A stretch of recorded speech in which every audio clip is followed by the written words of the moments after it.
اچھا سر، ایک آپ نے جب باتیں کی کیسز کی آپ ڈسکشن کر رہے تھے، ایک دو اس طرح کے کیسز آ گئے کہ جہاں پر ٹیچر اور اس کی اسٹوڈنٹ ان کی شادیاں ہو گئیں. جی ہمارے معاشرے نے ان کو اس طرح ایکسیپٹ نہیں کیا، ان کو کہا کہ یار یہ دیکھیں یہ کیا کام کر رہے ہیں، اپنی ہی جو ہے وہ شاگرد سے شادی کر لیا. اس پہ آپ کیا کہیں گے؟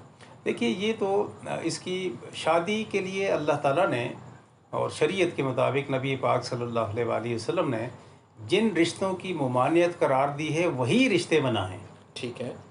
جن رشتوں کی اجازت دی ہے اس کو کوئی منع نہیں کر سکتا، اور جن رشتوں سے منع کیا، حرام قرار دیے، ان کو کوئی حلال قرار نہیں دے سکتا. نہیں دے سکتا. یعنی رشتوں میں اوپر نیچے کی لڑیوں میں جو اوپر نیچے آنے والے ہیں ان کی ممانعت ہے. سائڈوں پہ آنے والے بھی بہت سارے ایسے ہیں جن کی ممانعت ہے.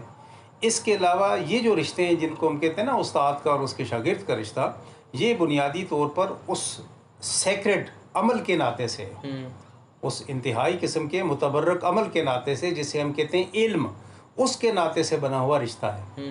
یہ وہ رشتہ نہیں ہے کہ جس کے لیے آپ اس کے ساتھ شادی کرنا آپ کے لیے حرام ہے. اب دیکھیے، شادی کرنے کے لیے آپ سے اوپر والے آنے والے سارے رشتے، یعنی لڑکی ہے تو اپنے باپ سے نہیں کر سکتی، لڑکا ہے تو ماں سے نہیں کر سکتا، جی پھر دادا دادی سے نہیں کر سکتے، اوپر والے سارے رشتوں میں نہیں کر سکتے. ٹھیک ہو گیا. ٹھیک ہے. ٹھیک ہے.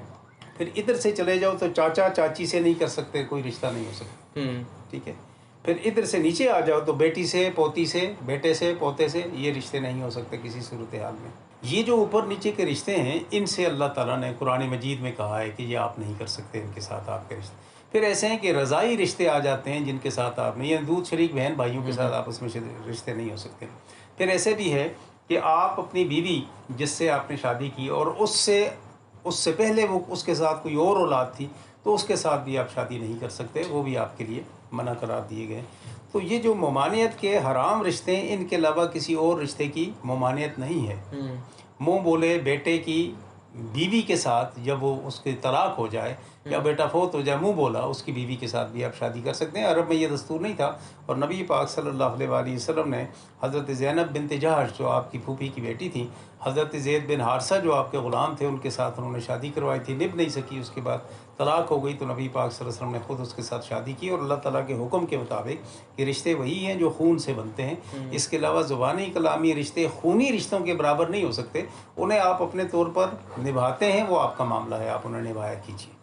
تو اس لیے کسی استانی کا اپنے شاگرد اسٹوڈنٹ کے ساتھ شادی کرنا کوئی عیب نہیں ہے، شریعت کے مطابق ہونا چاہیے.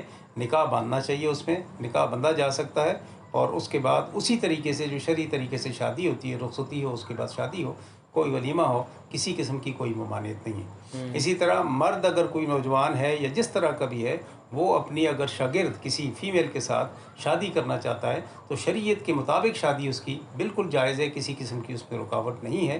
اس میں کوئی حجاب نہیں ہے کہ معاشرہ اس کو برا کہتا ہے، یہ شریعت کے مطابق اس کے لیے جائز ہے، کسی قسم کی کوئی ممانعت نہیں ہے اس کی.